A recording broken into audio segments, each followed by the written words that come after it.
You finish a long work session. Your brain is fogged. The tank is empty. You pick up your phone.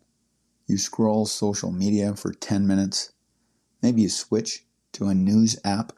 Maybe you watch a few short videos. Then you return to work and discover that nothing has changed. You still feel drained. The fog has not lifted.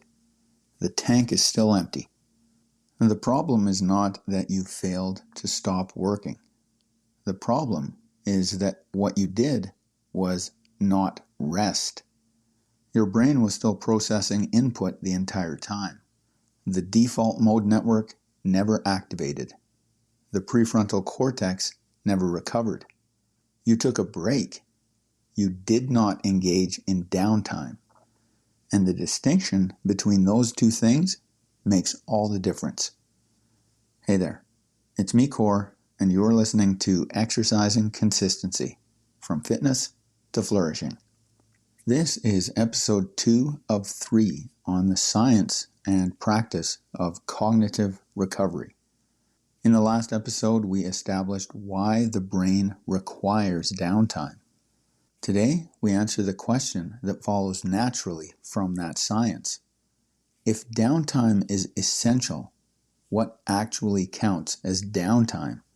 And what are you doing right now in the name of rest that is keeping you stuck in a state of low-grade cognitive engagement?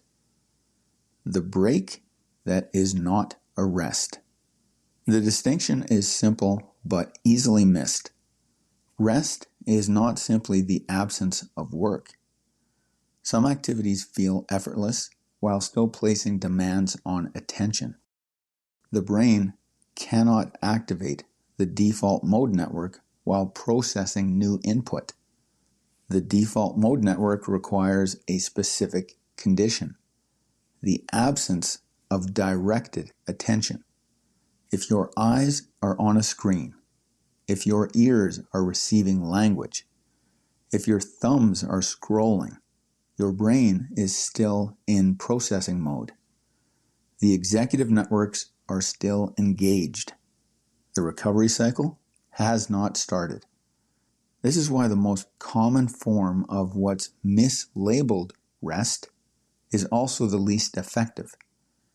You finish the focus block. You pick up your phone. You scroll.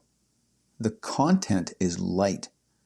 It feels like a break, but your brain is still decoding symbols, processing language, evaluating images, and making micro decisions about what to engage with next. The attentional networks are still online. The default mode network is still suppressed. You return to work with the same depleted prefrontal cortex you had when you left. The same applies to podcasts, audiobooks, news, and conversation that requires active listening. These are not passive activities. Language processing is cognitively engaging. The brain is working.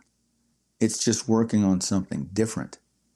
The cognitive load has shifted, but it has not been removed. This is not an argument against these activities. It's an argument against calling them rest. Scrolling is entertainment. Podcasts are learning. Neither is recovery. And if you treat them as recovery, you will wonder why you are still exhausted after a day full of breaks. The 3 types of real downtime. The brain requires 3 distinct forms of cognitive rest. Each serves a different function. Each activates different neural networks. And each must be protected from the creeping intrusion of input. Micro rest. Micro rest is the shortest form of downtime, 1 to 5 minutes. The purpose is to reset attentional circuits between focus blocks and prevent the vigilance decline that typically sets in after 45 to 60 minutes of sustained concentration. Here's what you do. Step away from the screen. Let your gaze go unfocused. No input, no goals, no phone, no music, no conversation. Just let the mind drop out of directed attention for a few minutes. Look out a window. Sit quietly. Stand and breathe. Micro-rest works because it interrupts the accumulation of cognitive fatigue before the fatigue becomes a deficit. The prefrontal cortex gets a brief reprieve. The attentional networks reset. When you return to the task, the brain registers the goal as fresh rather than stale. Studies show that workers who take brief, unstructured mental diversions maintain focus for 50 minutes with no decline. Those who push through without breaks show measurable degradation far earlier. The key is that micro-rest must be genuinely idle. Checking a notification is not micro-rest. Reading a headline is not micro-rest. The brain must be free of input for the reset to occur. Deep rest. Deep rest is the middle tier, 20 to 60 minutes. The purpose is to allow the default mode network to fully activate so that memory consolidation, emotional processing, and creative recombination can occur. This is the biggest cognitive return on investment of the day. The default mode network is responsible for integrating new information with existing knowledge, processing emotional content that was suppressed during concentration, and generating the associative conditions that produce creative insight. The default mode network cannot do this work while the executive networks are demanding resources. Deep rest creates the window. The practice is a walk outside without headphones, sitting somewhere quiet, light chores like dishes or sweeping, done at a slow pace without audio input. The common element is the absence of directed attention. The body is moving or occupied with something simple. The mind is free to wander. The no input rule is most important here. No podcasts, no music, no scrolling, no conversation that requires active listening. The brain must be offline from input to shift into default mode network dominant processing. If you walk with headphones, you are not doing deep rest. You are doing walking entertainment. That has its place. It's not the same thing. Creative drift. Creative drift is the unstructured, open-ended form of downtime. 30 to 60 minutes, typically in the evening. The purpose is to let the mind wander freely without any agenda, so that the associative networks can connect ideas that focused attention could not reach. This is where insights surface. The shower, the walk, the drive, the period of quiet before sleep. Solutions that were inaccessible during deliberate effort appear on their own. The incubation effect is real. The brain was not inactive. It was working in a different mode, one that requires the absence of directed attention to function. The practice is unstructured and low input.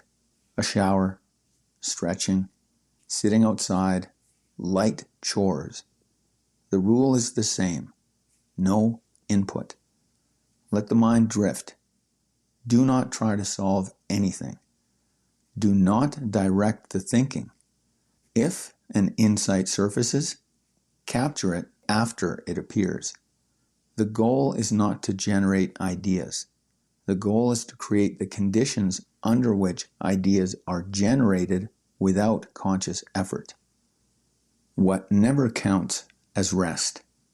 The list of activities that do not qualify as downtime is longer than the list of activities that do. The rule is simple. If the brain is receiving and processing external input, it is not in recovery mode. Scrolling social media, watching videos, reading articles, listening to podcasts, checking email, playing games on a phone, engaging in text conversations, consuming news, switching between apps, even listening to music with lyrics, for some people, keeps the language processing networks engaged. None of these are to be avoided always. They are simply not rest. They are entertainment, learning, or connection. They have a place in a full life, but they do not activate the default mode network. They do not restore attentional capacity. They do not allow the glymphatic system to clear metabolic waste. If you treat them as downtime, you must deal with the consequences of cognitive overwhelm at some point. This is why the person who takes frequent phone breaks throughout the day can still end the day mentally exhausted. The breaks were not breaks. They were just different forms of input. The brain never got the signal to shift into recovery mode. The prefrontal cortex never got the reprieve. The default mode network never activated. The no input rule. The single rule that makes all three types of downtime work is this. Downtime must be free of external stimulation. No input, no goals, no directed attention. This is uncomfortable at first. The brain is accustomed to constant stimulation. Silence feels like a void. Boredom feels like a problem to be solved. The urge to reach for the phone is automatic. But boredom is not a sign that downtime is failing. Boredom is a sign that the default mode network is activating. The discomfort is the transition. Idle tolerance is a skill. It develops, like all skill, with repetition and practice. The first few minutes of genuine downtime feel restless. The mind reaches for input. The impulse to check something is strong. That impulse is the brain's addiction to stimulation, not a signal that stimulation is needed. Let it pass. The default mode network kicks in after a few minutes of genuine idleness. The restlessness gives way to a different quality of attention. Thoughts drift. Connections form. The mind settles. Next up, in the next and final episode, we're going to move from the what to the how.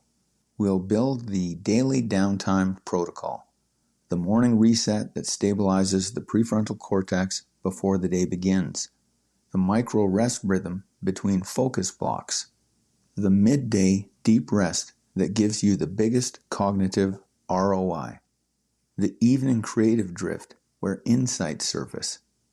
We will cover the 5 rules that make the system work, the schedule template, and the weekly and monthly patterns that mirror periodized training. In the end, you will have the same level of clarity about recovery that you have about action. The 2 systems together will make your consistency sustainable across years, not weeks. To exercise consistency and become the person who follows through on their most important goals, join the Act Score Challenge. That's it for today. Catch you next time.